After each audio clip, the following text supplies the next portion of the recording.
2017 में ये रेशो कितना है? 34% है।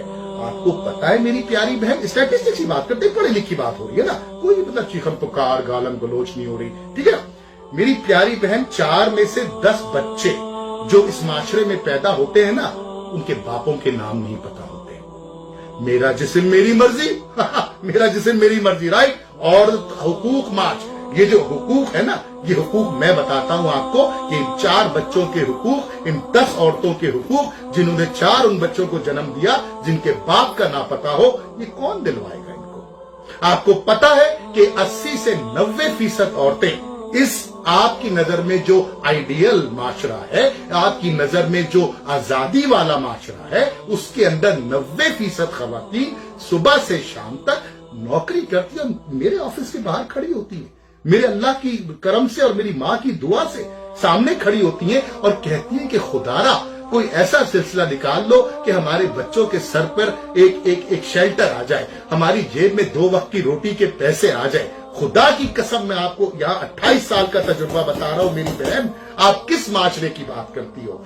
आगे चले, चलो, अभी बात खत्म नहीं हुई है। इस माशरे में यूएस सेंसस ब्यूरो के मुताबिक हर चौथा बच्चा बगैर किसी बाप के नाम के पैदा होता है। सुन लिया, मेरा जिस्म मेरी मर्जी, ठीक है ना जी। 35% से 77% तलाकों का अंजाम के नतीजे में औरत इस माशरे में पॉवर्टी लाइन से नीचे जिंदा रहती है।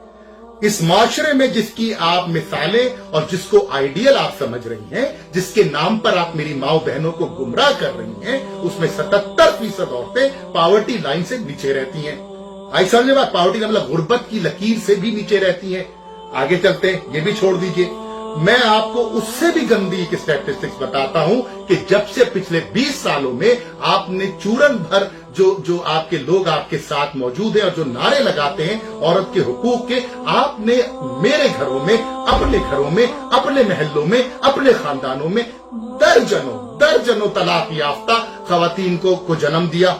आपने इनके कान भरे, आपने इनके दिमाग खराब किए। मेरे हुकूक, मेरी मर्जी, मेरा जिस्म, उसके नतीजे में हुआ क्या मेरी प्यारी बहन? आज हर दूसरे घर में एक तलाक याफ्ता मौजूद है। क्या आप अपने भाई की शादी किसी तलाक याफ्ता से करेंगी? क्या आप अपनी तलाक याफ्ता बहन के लिए कोई घर तलाश कर पाएंगी? क्या उसकी औलाद को बाप दे सकती हैं आप? नहीं दे सकती।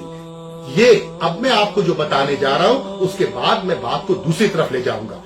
आज की स्टडी के मुताबिक 78 से 87% अमेरिका में रहने वाली खवातीन ये चाहती हैं कि उनको बर मिले, उनको शौहर मिले और ब्रेड विनर के तौर पे एक मर्द उनके घर में हो, ताकि वो अपना काम कर सके। उनसे पूछा गया कि आपका काम क्या है, तो उन्होंने कहा बच्चों की परवरिश।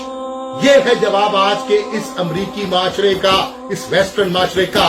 और आप करने चलिए आजादी मार्च? हाँ, करते हैं आजादी मार्च, हाँ मानते हैं आजादी, हम भी आपके साथ शाना बचाना खड़े होके, क्योंकि वीडियो के शुरू में मैंने कहा था मैं आपकी सपोर्ट करूंगा।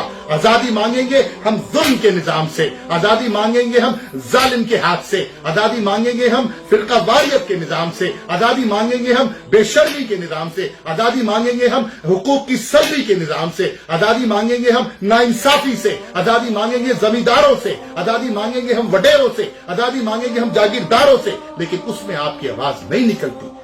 जिस मुल्क को कुरान और अल्लाह के नाम पे हासिल किया गया हो और उस मुल्क में सिर्फ और सिर्फ कुरान के अलावा हर किस्म की चीज की तलकीन हो रही हो और उसके निजाम में कुरान के अलावा हर किस्म के निजाम में जो आप जैसे लोग राइज करना चाहते हैं बात और गुफ्तगू हो, तो उस मुल्क में नाइंसाफी सर चढ़ के बोलती है। उस मुल्क में आप जैसे लोगों को मीडिया बुलाता है। उस मुल्क में आप जैसे लोगों की परवरिश की जाती है। जिस मट्टी ने आपको जन्म दिया, जिस मट्टी में आपको जाना है, उस मट्टी के साथ नाइंसाफी और दगाबाजी करके उस मट्टी के अंदर खोट मिला के आप क्या समझती हैं कि मेरी बहनों को, मेरी माओं को, मेरी बेटियों को गुमराह करके आप कौन सा तीर मार लेंगी? आइए मैं बताता हूं उस कुरान की बात। ये बात मैं पहले भी कर चुका हूं, उसके बाद मैं अपनी बात को खत्म कर दूंगा। इस कुरान को उठाइए, खुदा के वास्ते। ये फोन पर भी होते हैं, ये डिजिटल कुरान है। पढ़िए सूरह निसा।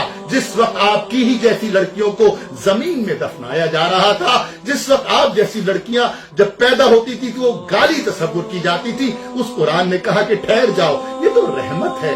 ठहर जाओ, ये तो मोहब्बत है, ठहर जाओ, ये तो माँ है, ठहर जाओ, ये तो बेटी है। अब उस कुरान को उठा के जुज़दान में बंद करके साइड पे रख दिया और आप चलियो सेक्युलर बनाने, आप चलियो इस्लामी जमहूरियत पाकिस्तान में नाउज़ुबिल्लाह सेक्युलर का नाम लेने। तो सेक्युलर की बात भी मैं आपको बता देता हूँ, चंद 100 मील दूर जहां आप बैठ करके मेरा जिस्म मेरी मर्जी के नारे लगाती है ना, उस चंद 100 मील के फासले पे दुनिया का एक दारुल खिलाफा है, दुनिया की सबसे बड़ी जमहूरियत का, जिसको न्यू दिल्ली कहते हैं, जिसको rape capital of the world कहा जाता है। नाम नेहाद मेरा जिस्म मेरी मर्जी, नाम नेहाद औरत की आजादी, नाम नेहाद आजादी मार्च, वहां पे औरत का रेप का कैपिटल है। ये आजादी मांग रही हो, मेरी बेटियों को उस रास्ते पे डाल रही हो, मेरी बहनों के दिमागों में खन्नास भर के उनके जिस्मों को बाजार में ला रही हो। कौन सी बात कर रही हो? खुद तो अपना टाइम देख लिया, इस मुल्क की जड़ों को खोखला कर रही हो। कुरान और सुन्नत के नाम पे बना है ये मुल्क, और नाइंसाफी जब तक है उस वक्त तक आप जैसे लोगों के मुंह में जबान है। जिस दिन इस पे कुरान और सुन्नत की परवरिश होगी, जिस दिन यहाँ कुरान और सुन्नत प्रैक्टिस किया जाएगा, खुदा की कसम आप जैसे लोग इंशाअल्लाह ताला बाइज्जत भी होंगे, आप जैसे लोग मेरे घरों की इज्जत भी होंगे, आप मेरे दिलों में रहेंगे, आप इस मुआशरे का क्राउन जूअल है। छोड़ दीजिए ये बेहसी, छोड़ दीजिए ये बेगैरती, छोड़ दीजिए ये बेशर्मी, बात कीजिए मेरे अल्लाह की, सलाम पेश कीजिए मेरे रसूल सल्लल्लाहु अलैहि वसल्लम को, जिसने आपको माँ का दर्जा दिया, बेटी का दर्जा दिया, बहन का दर्जा दिया, बीवी का दर्जा दिया। आपके पैरों के नीचे तो जन्नत है। खुदारा उस जन्नत को खराब ना करे, खुदारा उस औरत के नाम को खराब ना करे अपनी 2 दिन की और 2 पैसे की सियासत चमकाने के लिए। आप अपना बहुत ख्याल रखिएगा। इंशाल्लाह जिंदगी रही तो आपसे फिर मुलाकात होगी। पाकिस्तान जिंदाबाद।